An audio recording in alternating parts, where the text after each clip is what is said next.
Hi everyone, it's Fitz with your daily delivery. Hope you are well. I am terrific. I'm fired up for some football. Boy, that sounded really aggressive. It's been a long time since K-State's had a home game. It was last month, very long ago. Hey, please remember to subscribe to the YouTube channel, hit the thumbs up, leave comments, turn on your notifications, all that good stuff. On with the DD, Kansas State and TCU. If you recall, that last time these teams met was in Arlington, Texas in early December last year to decide the Big 12 championship. And Kansas State won a battle into overtime and emerged as the champion. Look, I don't know if Saturday's game, it kicks at 6 p.m. by the way, is going to be as entertaining as last year's two games. Those were great games by great football teams.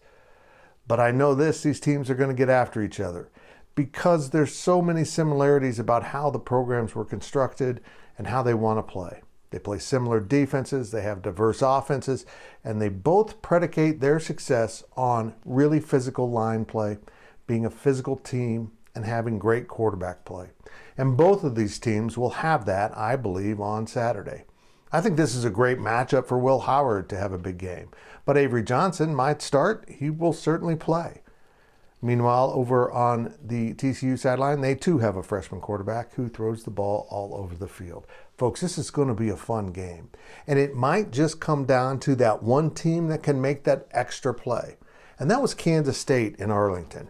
Kansas State had goal line stands. It just kept TCU out so many times that it made the difference. I mean, by fractions of inches, they were able to keep TCU out of the end zone, because individuals, not always stars, stepped up and made big plays.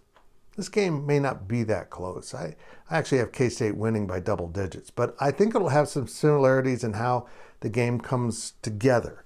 It's going to be physical. You're going to have to stop the big plays. You're really going to have to be sound in every area of the team. And honestly, there's some areas with K-State that I'm still not 100% certain about. But TCU has also had their struggles this season. Both teams 2 weeks ago looked like they were on the rocks, and they were done. Then they had nice quality wins last week, and all of a sudden everything's good. We don't really know what we're going to see, but if you get back to the core foundations of how these two teams want to play, they are going to absolutely go to war on Saturday along the lines.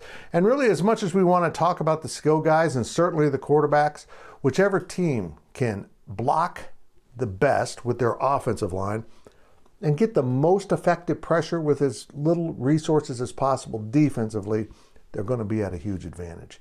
Can Kansas State muster pressure on the quarterback with a 3 or 4 man rush? Well, they didn't at Oklahoma State. They need to do it at home on Saturday with TCU. We'll see. 6 o'clock kick, ESPN2 if you can't watch it in person, right there at Bill Snyder Family Stadium. And as they say in these parts, there's no place like home.